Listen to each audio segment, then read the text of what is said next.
Ang bango pa rin itong kwarto ko. Amoy Beyonce. Ang bango pa rin ang kwarto dito.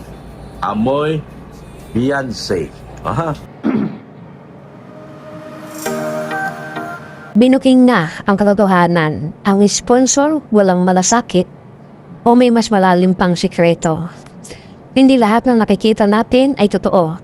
At hindi lahat ng totoo ay gustong ipakita. Magandang araw sa inyong lahat mga kalingap. Sumusta po kayo? Sana ay nasa maayos kayong kalagayan. Saan nang panig kayo ng mundo ngayon nanonood? Kung bago ka pa lamang sa channel na ito, huwag mong kalimutang mag-subscribe at pinutin na rin ang notification bell para lagi kang updated sa mga maiinit, controversial at kapanapanabik na kaganapan dito sa ating kalingap community. Ngayon mga kalingap, may isang usapin na naman tayong bubusisiin. Isang kwento na puno ng intriga, tanong at mga bagay na tila hindi nagtutugma. Isang kwento na hanggang ngayon ay pinag-uusapan, pinagdedebatihan at patuloy na nagbibigay ng kalituhan sa maraming tao.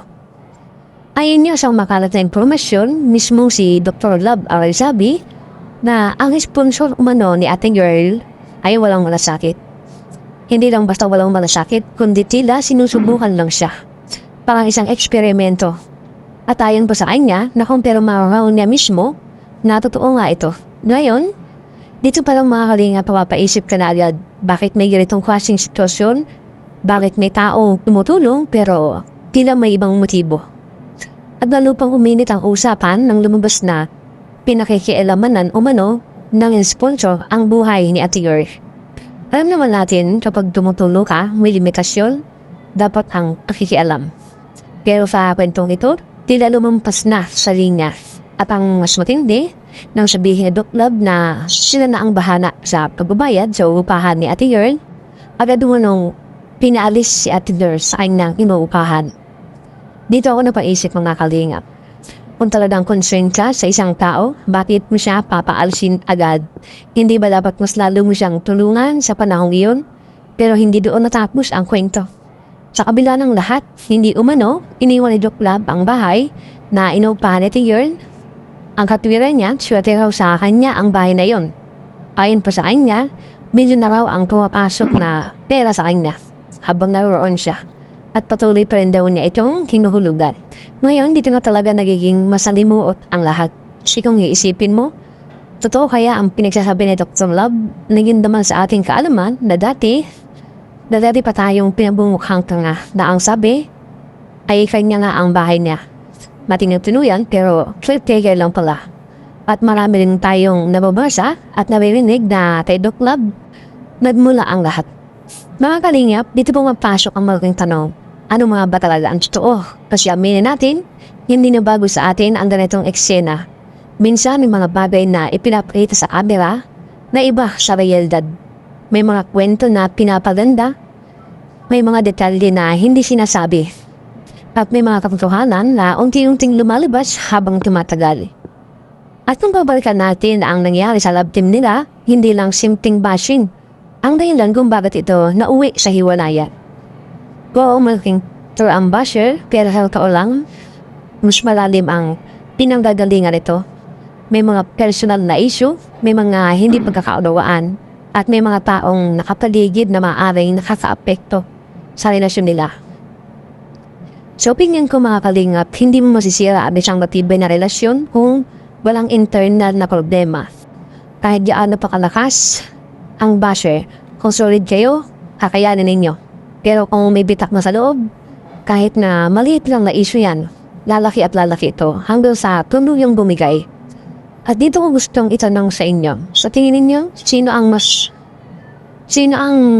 mas may kasalanan sa nangyari? Ang sponsor ba na sinasabing walang malasakit? O si Doc Love na tila may mga hindi malinaw na pahayag? O si Ate Yor na maaaring may sariling desisyon na hindi natin alam? At isa pa, maniniwala ba kayo na pera at control ang naring ugat ng lahat ng ito? Dahil kung iisipin natin maraming relasyon ang nasisira hindi dahil sa kakulangan ng pagmamahal, kundi dahil sa impluwensya ng ibang tao at saka pangyarihan ng pera. Mahirap talaga mga kalingap kapag kulangang privacy. Kapag bawat galaw mo, may nangialam. kapag bawat desisyon mo ay may nagdidikta. Sa itong sitwasyon, kahit sino mapapagod, kahit sino gugustuhin lumayo. Totoo yan. At siguro, yun na rin ang naging dahilan kung bakit tuluyan ng mawala ang grab team nila. Panungot mang isipin, pero hindi naman natin alam ang buong kwento. Malinaw na may mga bagay na hindi na nila kayang ayusin. Pero sa kabila ng lahat na ito, kung pa rin natin kalimutan ang mas mahalagang bagay, ang layunin ng pagtulong dahil sa dulo ng lahat. Ang tunay na sukatan ng isang tao ay hindi kung gaano siya asikat, hindi kung gaano siya nakakatulong nang walang hinihintay na kapalit.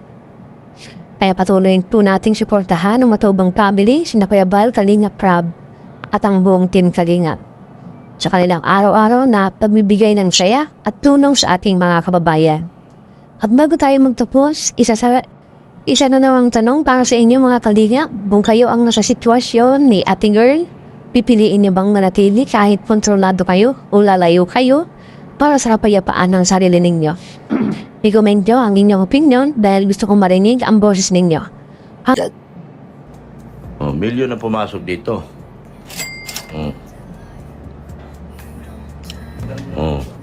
Kaya lang, si Beyonce gusto pa sana dito.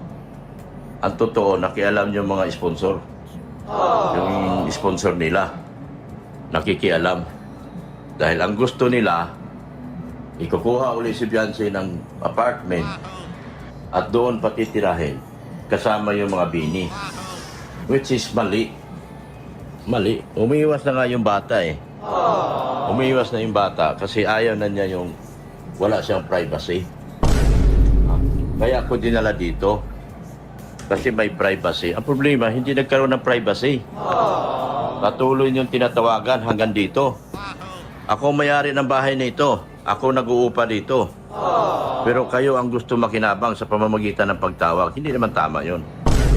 Nung sinabi ko, bayaran nyo, dahil kayo naman ay nakikinabang sa pagtawag lagi, ayaw nyong bayaran. Dahil gusto nyo pagsamahin ng mga bini. Ngayon, saan tayo napunta ngayon? Diba? Saan tayo napunta? Napunta kayo sa hindi maganda. So kayo din ang nagsakripisyo sa dulo.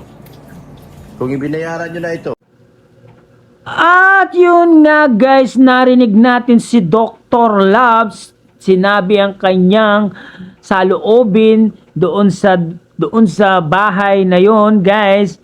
At syempre, narinig natin doon ang lahat ng usap-usapan.